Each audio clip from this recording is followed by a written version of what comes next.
Les routes de l'été sont les allées de notre jardin ce matin. Si on a un jardin, mais ça peut être simplement le balcon, hein, ou même un bord de fenêtre, hein, si on a des beaux géraniums, comme en Alsace par exemple, hein, pays du géranium roi.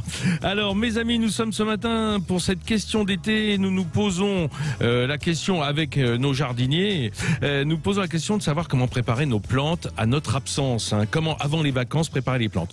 Avec nous en ligne ce matin, Philippe Collignon, le jardinier de Télématin, jardinier de France 2, et Emmanuel Rucard, dirigeant de Chlorosphère, un cabinet de tendance du jardin, pour essayer de répondre à cette question. Et vous pouvez poser vos questions au 0826 300 300. Alors Philippe Collignon, on parlait de pelouse. Hein, ça concerne vraiment les gens qui sont, je veux dire, dans la périphérie urbaine ou à la campagne carrément. Mais il y a beaucoup de gens aussi dans les villes. Et alors là, on n'a pas d'autre choix que d'avoir un coin de balcon, un bord de fenêtre pour mettre des pots de fleurs ou des jardinières, hein, comme on les appelle, ces grands pots. Et là, ça souffre beaucoup plus parce qu'évidemment, moins de réserve d'eau. Et là, on s'aperçoit que si on n'a pas d'amis, eh bien, c'est dommage. Oui, c'est ça. C'est comme pour le chat ou le chien, quoi. Si on le laisse à la maison. Donc, l'idéal, c'est évidemment d'avoir quelqu'un qui vienne arroser à votre place. Ça, c'est vraiment l'idéal parce qu'au moins, vous êtes sûr d'avoir une personne qui vient, qui inspecte les choses, qui a réagi rapidement, parce que il y a évidemment le manque d'eau, mais il peut y avoir une attaque de cochenilles, de pucerons, et en 15 jours, ces bestioles, elles peuvent vous éradiquer vos jolies plantes. Il y a des dog walkers, hein, qui sont un peu les babysitters des chiens. Est-ce que ça existe pour les plantes, des plant-sitters? Bien sûr.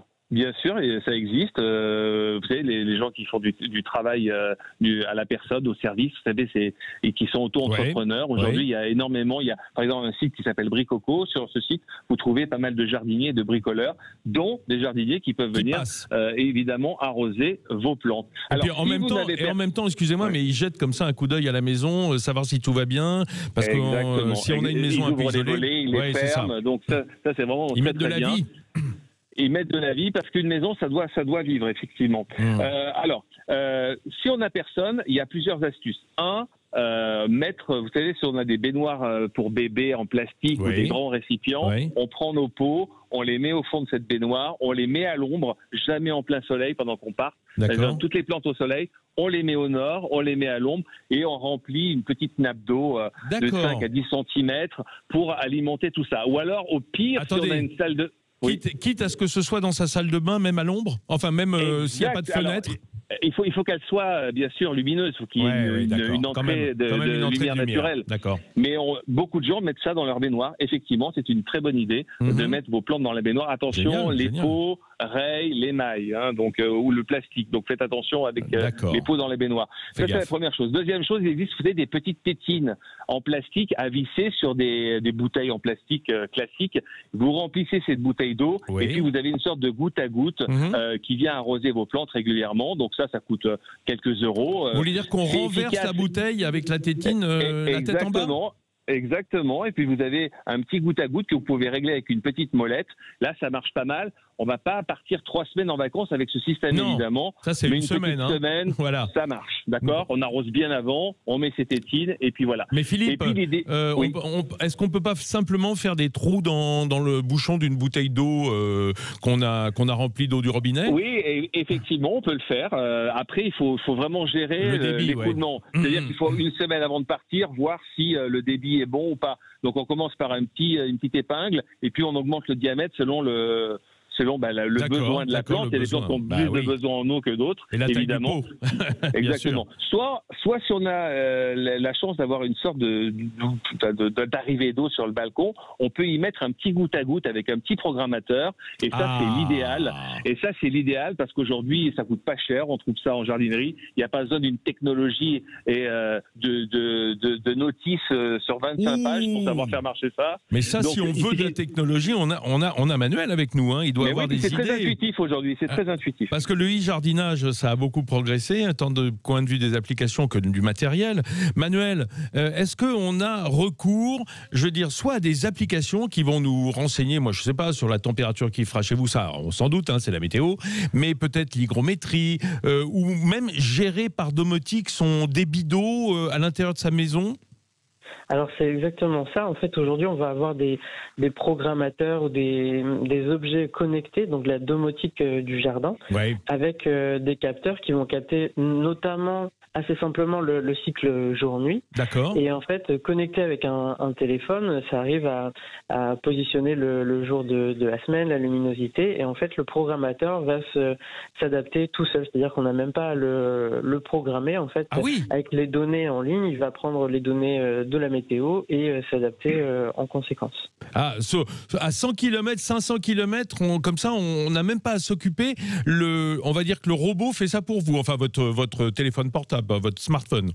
Oui, c'est un peu ça, ouais. Du moment que le connecteur, lui, peut être connecté au Wi-Fi à la maison, on peut se connecter à distance et surveiller un peu la programmation des arrosages. D'accord. Alors, pour l'instant, on a surtout des programmateurs à une voie, c'est-à-dire qu'ils vont arroser de la même façon toutes les sorties d'eau, mais il commence à y avoir sur le marché quelques programmateurs à plusieurs voies pour avoir des arrosages différenciés. Génial. Alors, on a au téléphone un auditeur, c'est Jean qui est avec nous. Bonjour Jean.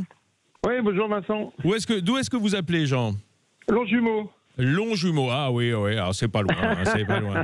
Alors Jean, vous aviez une question. On se connaît. Vous avez une question pour Philippe Collignon? Ah oui, voilà, j'en profite en écoutant ça dans ma cuisine. J'ai une glycine depuis 5 ans. Ma femme adore ça, donc j'avais offert pour son anniversaire une glycine qui pousse très très bien, sauf qu'elle fait que des feuilles. Alors ça m'agace, j'arrive pas à trouver pourquoi elle fait que des feuilles. Non, j'ai pas de fleurs. C'est une bonne question. Un petit peu hors sujet pour notre sujet avant vacances. J'en ai profité d'avoir Collignon. Si ça se trouve, Jean, pendant que vous serez parti, si vous prenez 2 semaines, elle va juste fleurir au moment où vous serez pas là. Ah, je crois pas. Non, elle résiste. Ça m'étonnerait parce que généralement la floraison c'est plutôt au printemps avant c'est fini là.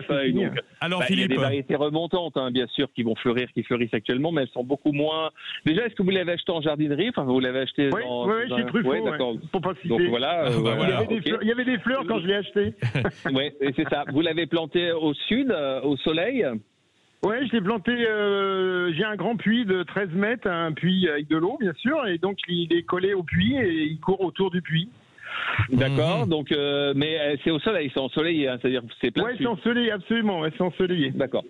Il y a beaucoup de. Mais moi, je pense que en fait, elle va s'habituer au lieu et un jour, elle va fleurir. Je veux dire, il n'y a pas de raison, c'est pas quelque chose de sauvage, etc. Non. Donc, il y a combien de temps, Jean, qu'elle est plantée? Excusez-moi. Je l'ai acheté il y a 5 ans. Ah oui, quand même. Hein. Alors, moi, je pense qu'il faut quand même la tailler il faut attendre. Non, non. Et si vous pouvez la tailler un peu sévèrement, là. C'est ce que je fais. Je suis très sévère avec elle. Philippe Collignon. Philippe Collignon. Mais vous n'êtes pas sévère chaque année parce qu'il faut attention sur la floraison. Il paraît qu'il y a un très bon truc c'est qu'il faut pisser dans la glycine plutôt que glisser dans la piscine au moment de l'été. Ça peut aider. C'est bien parce qu'il y a de l'azote dans l'urine, donc ça peut marcher. Voilà, mais c'est plutôt la potasse, c'est plutôt le potassium qui fait fleurir. C'est plutôt potache que potasse. Mais parfois, vous savez, il y a des plantes que l'on met dans un lieu et elles se sentent pas bien. Je ne sais pas pourquoi. Peut-être que près d'un puits, c'est pas ce qui l'intéresse le plus. Elle, ce qu'elle aime bien, la glycine, c'est d'être près d'un mur qui soit chaud, qui redonne la chaleur le soir. Et ça, c'est l'idéal. Si elle ne fleurit pas d'ici 1 an ou 2, moi je serais vous, je la déplacerai. Voilà, je la mettrai plein sud dans un lieu classique et je pense qu'elle pourrait fleurir. Parce avec Jean, il préférait sud-ouest. Si c'est du possible. Caractère. Voilà. Ça a du caractère, la glycine, la wisteria, ça a du caractère. Bon, merci beaucoup Jean de nous avoir appelé de Longjumeau. Retournez à votre cassoulet parce que je sais que vous êtes un spécialiste. Voilà. Bonne journée Jean Terlan. Bonne saison. Allez, oui, merci. On repart sur les hauts. Alors, un petit mot avec Manuel Lucas, le dirigeant de Chlorosphère. Vous êtes cabinet de tendance du jardin, donc vous êtes à l'écoute de ce qui se fait. C'est pour ça qu'on vous a posé la question sur la domotique notamment, mais beaucoup d'applications aussi qui permettent sur nos smartphones, qui permettent de monitorer, comme on dit, de surveiller notre jardin en notre absence. Alors oui, ça se développe de plus en plus, mais aujourd'hui ça va concerner que 10 à 15% des jardiniers. Par contre, il y a d'autres phénomènes qui sont en train de se développer, qui sont accélérés cette année. Ils sont plutôt autour de la permaculture, par exemple, avec l'irrigation par des méthodes un peu plus naturelles, comme l'irrigation par jarre. C'est-à-dire qu'on va prévoir le coup dès le printemps ou dès l'automne précédent à la plantation des végétaux. On va planter avec l'arbuste, avec même sa jardinière, une petite jarre enterrée autour de laquelle vont se développer les racines de la plante en fait.